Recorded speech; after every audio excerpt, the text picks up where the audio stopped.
Greetings, Eric Backer. Thanks for coming back. In 2015, I did a video on insomnia and Candida. I'll put the link below so you can click on that and have a look at that video. The video's got some good hints and tips in it, and I also explain about the two major types of insomnia. Sleep onset insomnia and the sleep maintenance insomnia. So falling asleep and waking up in the early hours of the morning.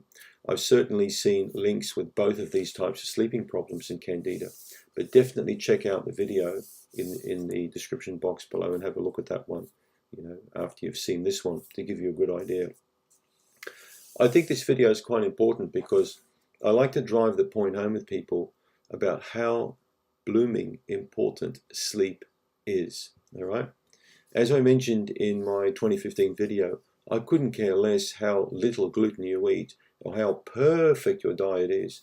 If your sleep is crap, you might as well eat cardboard, and drink sump oil for all I care. It makes no difference at all. You need to cultivate sleep. But then we're going to get those people who say, I know why they can't sleep and they wake up. It's because they eat gluten. That's why they got insomnia. What a load of crap. It's not gluten that causes insomnia. Don't blame one thing in your diet and say that's why you can't sleep. If you've got a sleeping problem, there'll be a reason why you've got the sleeping problem. And it's not always just some specific type of food that you're eating, all right? Look very carefully at your lifestyle. But there's certainly a link with GI functional gastrointestinal disorders, including Candida and blastocystis parasites, H. pylori, many of these conditions. There's links there with them and insomnia. But try and improve insomnia in its own right. Look at the video down below. Use some of those hints and tips I mentioned, like the magnesium.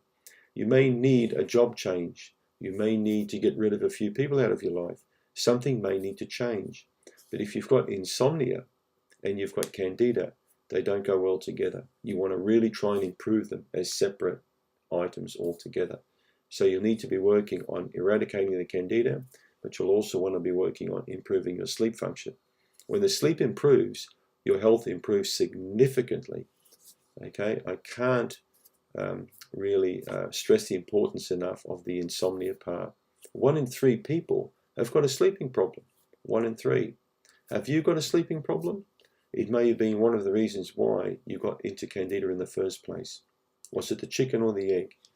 Check the video out in the description box. Thanks for tuning in.